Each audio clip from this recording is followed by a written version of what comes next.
Hi, welcome to the video. So today I'm going to show you ideas on shifting positions using scales and arpeggios. It's all going to be in key of C major. There's going to be 7 exercises. I'm going to start them all from an A minor position and move through 3 octaves. And there'll be variations on how to shift through those octaves. I'm going to show 3 licks that I'm actually going to combine together into one bigger lick that will be in the same position. Now, the ideas are what's most important here, because these same ideas you could take and put off any of your modes. You could put it's kind of structured around A minor 7 arpeggio also. You could put on a dominant 7, major 7, minor 7, flat 5. Any of those arpeggios, you could create your own exercises patterned off these, and there's other variations you can do. But this will be something that hopefully can get you started on doing some of these ideas. These are ideas I use all the time in my own playing. So they're things that I personally like and think have lots of possibilities. So I'll play the licks first, and I'll break down each of the exercises. All this can be downloaded for free on my Patreon page, which the link will be in the description. And you can do so for free. You don't have to be a member, though I'm not monetized, so the only money I make is off Patreon, so I'd appreciate if some of you could become members. That'd be cool. Alright, so anyways, let's go ahead and play this. So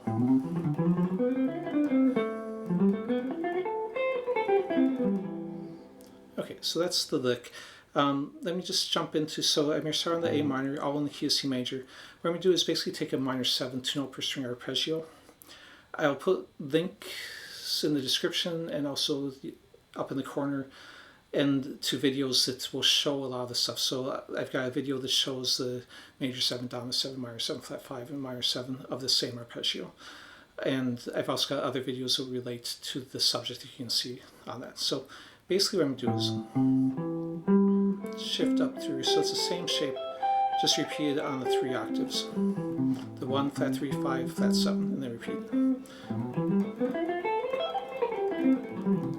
Now, if you're having trouble building up speed with that, just take one position and work it, and then take 2 octaves and gradually build up with it. But you don't have to be fast to play the ideas I'm going to be showing here today. They'll sound good at slow speeds too. So that's your basic arpeggio shape. Now what I'm going to do is I'm going to take that same structure and fill in the notes in between to create a scale run. So this has 6 of the 7 notes in the key. I'm leaving off the D note or the 4th from the A. And the reason for this is, 1, by leaving that off, it gets me shifting forward. 2, by leaving notes off, a lot of times you can create something that sounds a little more melodic and less scale-like on it. So that's why pentatonics sound good, because they leave 2 of the notes off from the 7-note scale. So you can do this either by sliding and then sliding back. I usually use the first finger, or by shifting. So whichever way you prefer. Now I'm going to combine those ideas together to give myself more variety. So I'm going to take the arpeggio and we use the first 2 notes of it. Then we use on the next string the scale. So I've got a 2-note and a 3-note position.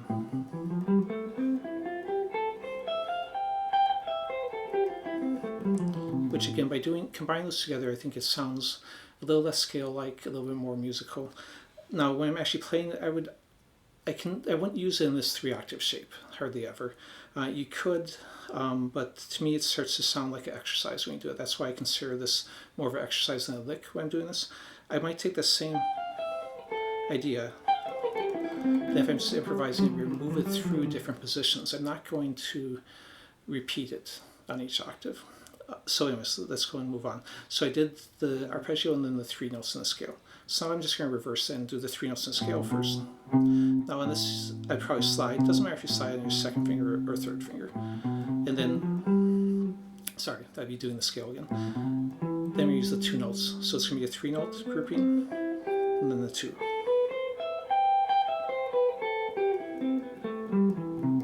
Again, just take and practice slow, 1 octave at a time. Build up your speed, because that's how you're probably going to use it. And the next one we're going to do is doing 2 notes on each string. So we already did this when we did the A minor 7. Now I'm going to do this. Again, it's still following the same structure of the, I'm just leaving a couple of the notes off. Now this technically could be considered an F major 7, because it has all the notes in for F major 7 with A in the bass instead, so it's an inversion. Now I could finger this one of two ways, either here or here. What would determine that is if I'm staying in one position, then I'd use the third finger and pinky. If I want to shift positions, then I'm going to use the second finger and first finger. So then I could take and move that whole thing through, or I could again do this finger and move it through. But usually I'm not going to do that one if I'm shifting positions. I would use that one more if I'm staying in one position. Okay, so there's the two notes on each string.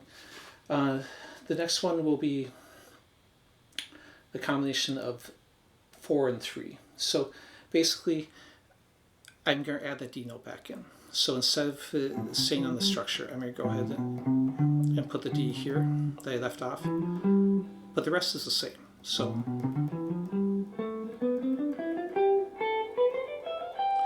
this just gives the option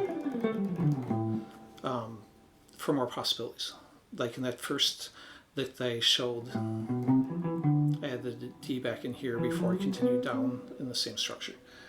Now, with that 4 notes and 3 notes per string combination, I could switch it back to a 3 note per string by leaving the note off. So for example, I could do this.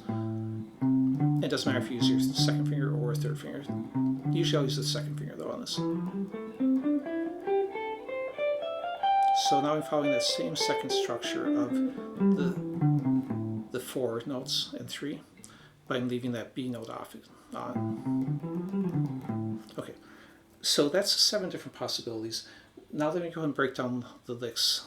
So the first one, I'm staying in this basic position, but then I add in that D note. Shift up, add that D note again there, and then that any part is that 3 note position from the 4 and 3 note grouping that I did. So then the second lick is this. I'm starting from this position, I'm leaving the first note off. Then we're just slide up to that, so then we hit that one twice and then use this. So again, basically,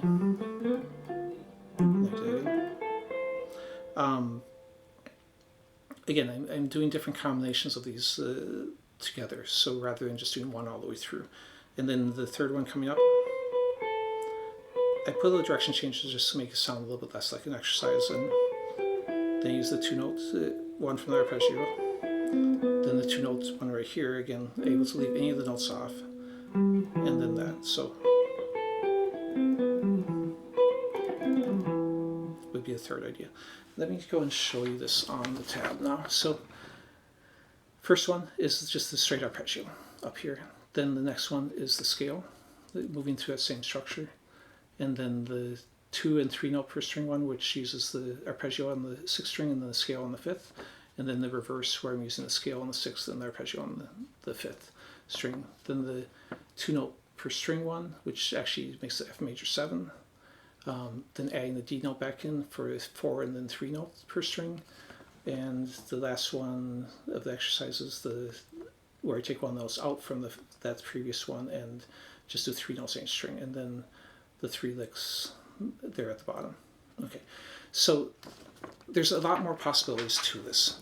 When I was talking about leaving notes off, you can do all of those were on the 2 notes structured from here, either the AC and the EF or AC EG.